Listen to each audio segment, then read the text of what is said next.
So syntactic structure of sentences seems pretty important, and it is. So let's now talk about a formalism called context-free grammars, which is a way to computationally represent the syntactic processes that form sentences. So context-free grammar models language generation. It doesn't exactly describe what's going on in our brains when we use language. Instead, it's a model in the sense that it describes enough of the process in order to give us a useful representation, which we can then manipulate, ask questions about, etc. So what it does is it builds up sentences by applying incrementally what are called grammar rules. So a grammar contains rules that hierarchically generate word sequences using various syntactic tags. So those syntactic tags represent categories of phrases or words. So the syntactic tag that we use for a sentence is S, and we have a grammar rule here that says S can be constructed by putting a noun phrase before a verb phrase. So when we use this grammatical rule, we expand the S into its components in their linear order to say that we're forming a sentence out of a noun phrase and a verb phrase. And then we need a rule that says, here's one way to write down a noun phrase, is I could just use a personal pronoun. So here again, we've expanded a node of this tree that we're building up by rewriting what's there with the right-hand side of the rule, the way in which it expands. Now, in order to get actual words, we need a second component. These are the same kind of thing in that they're grammar rules, but they're special because they have a syntactic category or tag on the left and an actual word on the right. So I is a type of personal pronoun.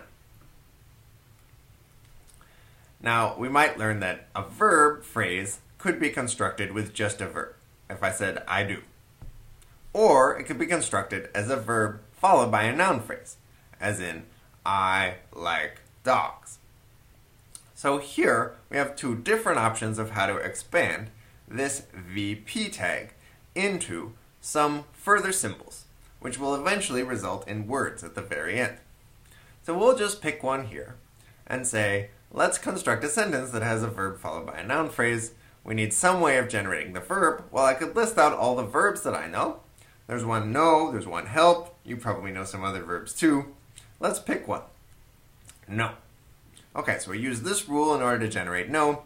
We want to use the rule that we had already for generating noun phrases, which is that I could write down a personal pronoun. And what personal pronoun should I use this time? Well, let's say we could choose between I and you, and I know I just wouldn't sound right, so let's go with I know you. Okay, so the reason these are called context-free grammars is that you're meant to make the decision about how you expand each tag using just the tag itself, not any contextual information about what's going on in the rest of the sentence.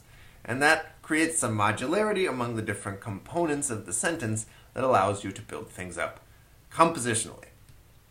Okay, so we've seen what grammar rules are. Some special grammar rules have words on the right. Those are called the lexicon, and that helps us build up trees. Okay, so let's keep expanding this example. We'll say that we have I and we have a verb phrase. Well, let's make a bigger verb phrase than we have before. Now, we already said we had a choice between which to do. Do I just generate a verb, or do I generate a verb followed by its direct object, another noun phrase? But there are other options too. So I could write down a modal verb and then another verb phrase. Modal verbs are things like will or shall. Now, notice that we now have a recursive rule. You could put a verb phrase inside of a verb phrase. And that actually happens in language as well, that you can have arbitrarily long sentences because you can embed sentences within other sentences. Now, how are we actually going to choose which verb phrase structure to generate here? Well, there's something called a probabilistic context-free grammar, which for every symbol, every tag on the left-hand side, assigns a probability distribution to all of the ways it can be rewritten. So here we'll say, 20% of the time we just have a verb. 70% of the time we have a verb and then a noun phrase. And 10% of the time we use a modal verb first. So this is a simplistic but descriptive way of talking about how sentences are structured. It's descriptive in the sense that we could look at a bunch of sentences and figure out how often these things actually happen, and use those as the parameters for this probability distribution. Okay, so what happens when we actually generate a sentence? Well, we choose from this probability distribution in proportional to how often each thing happens, and let's say we're in the 10% of the cases where we choose a modal verb, then we might expand it in this way. What's a modal verb? Well, here's one called can, so I put I can here. And then we have to go back and expand this verb phrase again. Now this expansion is independent of the one that we had before. That's the whole idea of context-free grammars. So again, we just choose a random one of these options, and let's say we choose the frequent one this time, and the verb is help, and now we have to expand the noun phrase, and we get you.